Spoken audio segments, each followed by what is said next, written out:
ابھی میں کمپین دیکھ رہا تھا تو ایک بندے نے سوال پوچھا، اس کا نام ہے جی عمران علی، ہی از فرام دا دبئی۔ اس نے میرے سے کویشچن یہ پوچھا ہے کہ سر آپ مجھے بتائیں کہ ابھی پرانے جنریٹرز پاکستان میں امپورٹ کیوں نہیں ہو رہے ہیں جیسے کہ پہلے ہوتے تھے۔ تو بالکل آپ نے ایک ویلڈ کویشچن پوچھا ہے کہ اب جو پرانے جنریٹرز جو کہ German, England, U S A اور یورپ کنٹری سے جو امپورٹ کیے جاتے تھے وہ اب پاکستان میں نہیں ہو رہے ہیں۔ اس کی وجہ یہ ہے کہ پاکستان میں لوکل مشینوں کو خرید کے جو بینکس پہ مشینیں لگی ہوتی ہیں، جو ٹاورز پہ مشینیں لگی ہوتی ہیں، انڈسٹری میں مشینیں لگی ہوتی ہیں، تو یہاں پر اب اس طرح کی کمپنیز اسٹیبلش ہو گئی ہیں، وہاں سے بالکل مشینیں جو اسکریپ حالت میں ہوتی ہیں، جن کے انجن سیز ہوئے ہوتے ہیں، جو ورکنگ کنڈیشن میں نہیں ہوتی ہیں، تو ان کو وہ بہت سستی خریدتے ہیں تاکہ ان کو اچھا پینٹ کر کے، اچھا تیار کر کے اور اس کے اندر ایک ٹھیک ٹھاک مارجن اس کے اندر کمایا جائے، ٹھیک ہے۔ تو اس طرح کی پاکستان میں کمپنیز اسٹیبلش ہو گئی ہیں۔ جب اس طرح کی مشینیں مارکیٹ میں آئیں تو ان کی پرائسز بہت کم تھی، اور جو مشینیں یوزڈ جب ہم امپورٹ کرتے تھے like from U S, England, Japan, تو اب ان کی امپورٹ کاسٹ بہت اوپر آتی تھی، یعنی کہ ان کی امپورٹ کاسٹ اور برانڈ نیو مشین کی امپورٹ کاسٹ آلموسٹ ایکولنٹ ہے۔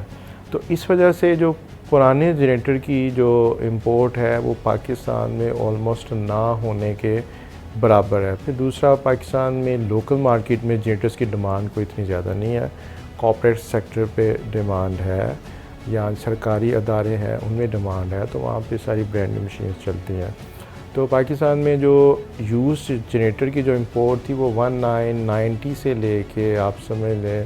2015-16 تک ایکٹیو رہی ہے۔ اس کے بعد